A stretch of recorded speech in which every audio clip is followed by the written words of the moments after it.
Still got to do the motor mount on the other side as well. What time is it? We'll do the motor mount real quick. Okay, so I am going to put the part one of the two-piece motor mount back in. I'm not going to do both because I don't want to put this inner one in yet. I still got to get the carb back in, and it's kind of I forgot it's kind of a pain to wrestle through that one. So I'm going to torque down the upper, or the lower bracket before I do the upper motor mount. And then we'll have to re-shim some stuff. For now, we'll get these two started. And double check this. On my motor, this plate sits really well along these two cylinders. If yours does not do that, you're going to want to shim that so this plate's sitting proper.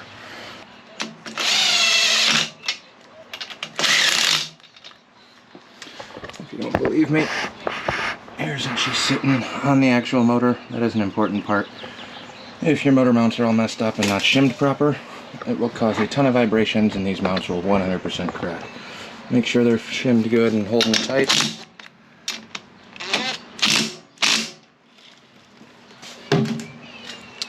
And hopefully I have enough room to get that back in.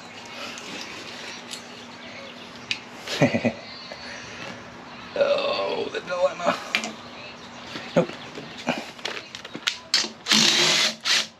Getting ahead of myself here.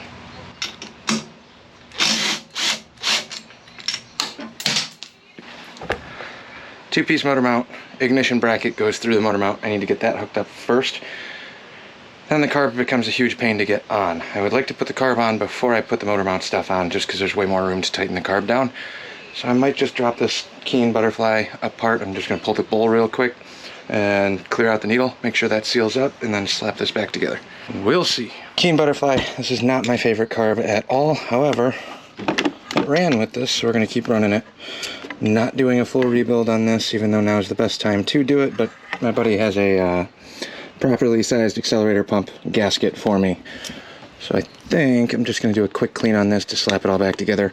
Carb wise, I don't mind messing around and having these on and off until they get tuned and dialed in, and I obviously haven't ridden it yet, but it started and ran with this, which is enough for me to get the motor semi warmed over and figure out what we got to do after that.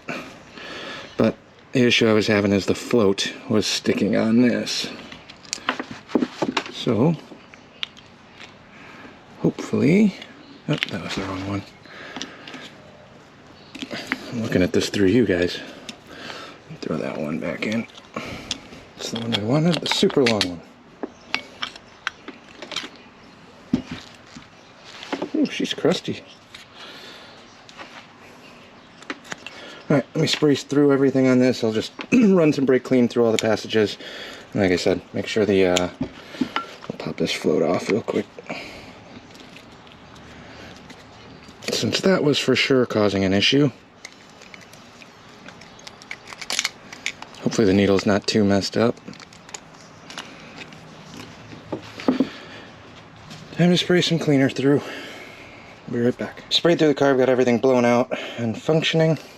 So now, I gotta test this float. If you notice, there's a little rubber plug that goes right here. That should have a cap. It's supposed to look like this. I went to try and pull this to clear the idle jet out.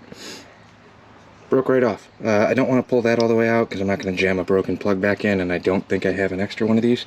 Do not run it without this on the idle passage. That is an important one. You do want to make sure that that's working. If you have that out, it will cause all sorts of issues. So the top side is done. Let's clear out the bottom of the bowl real quick, especially around this accelerator pump passage. And if you want, you can actually jam a thing down here and test that accelerator pump. But like I said, this was already working, so not going too crazy on this. And then float check. So to do that, just put my mouth right here.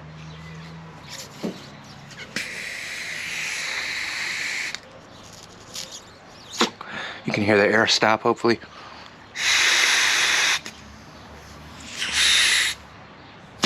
Should be good. Yay. Breathing in brake cleaner and tasting it. It's delicious. Accelerator pump to go back in. so.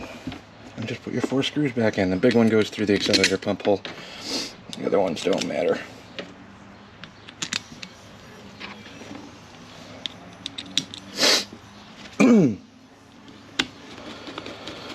Zip, zip, zip.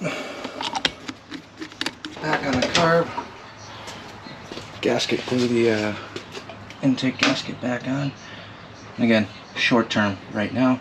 Long term wise, this will be getting a little carb spacer. Not everybody runs them, it's not required, but I like having the carb spacers on. I just think they start a lot better when they get hot.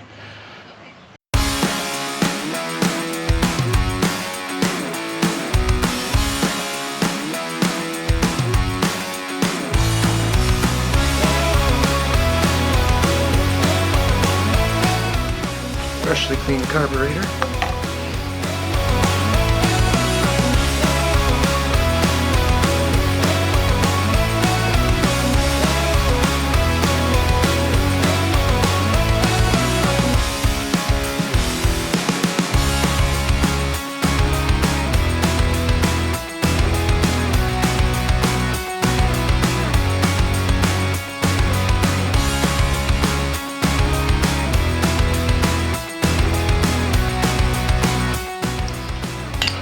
Bottom one's in. I'm going to snug that up a little bit.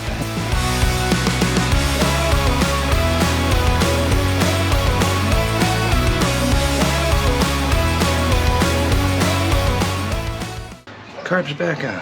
Okay, well, that was the first time I had the GoPro die on me, so that was cool. I have no idea where that cut off, so picking up from where we left off, that's what happened. GoPro died, but carb is back on now. I got the throttle cable roughly hooked up.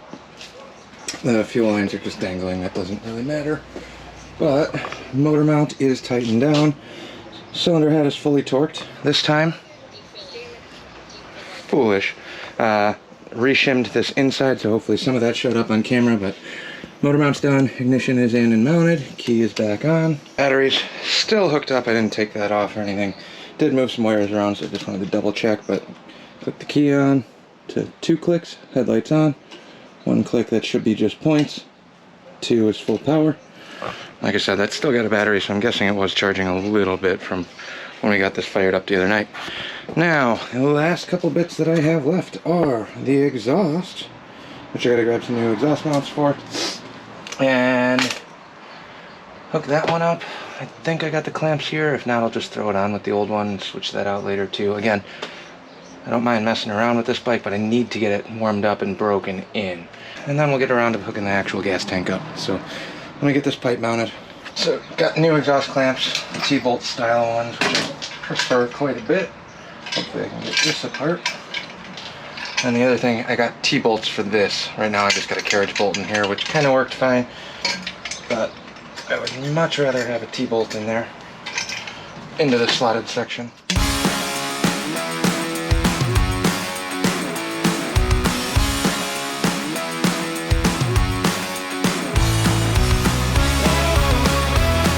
See how stiff these were? They're clamps, but they don't really compress or adjust at all. It's just tight on there. So we'll get rid of that. Slap our new one on. This one will actually torque down.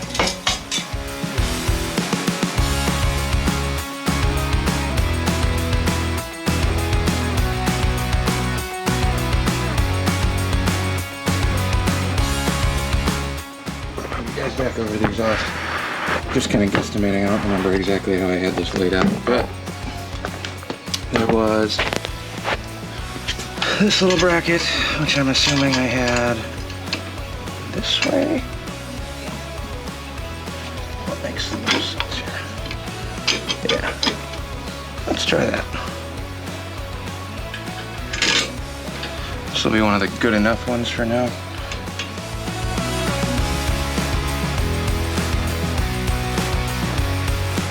Might have to trim this down a little bit more too. It's pretty close to that brake drum. Not that the brake drum is going to move, but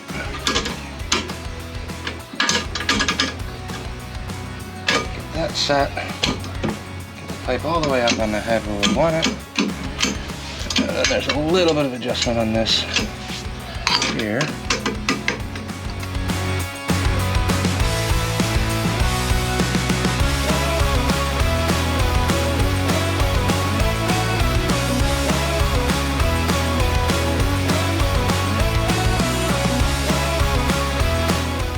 Actually pretty good in there. I'm gonna have to trim this one down a little bit on the end of the brake, but now I can go over to the exhaust.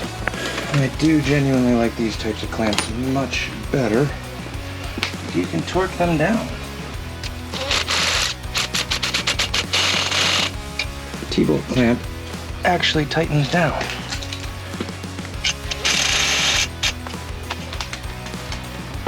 Just like that. Rock solid.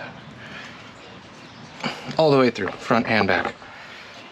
Little wiggle on the mount here, which is expected, but those will actually grab. So I feel much better about that. I mean, realistically, now we're just at some gas and kicky. That'll be the next video. Thanks for watching. Like, comment, subscribe. All those fun things. Rocking and rolling. Best video I've done so far was the one where I messed up. Apparently you guys like that, so I'll be sure to do a couple more things wrong on this one. Or the next one moving forward. Thanks for watching. We'll catch you on the next one.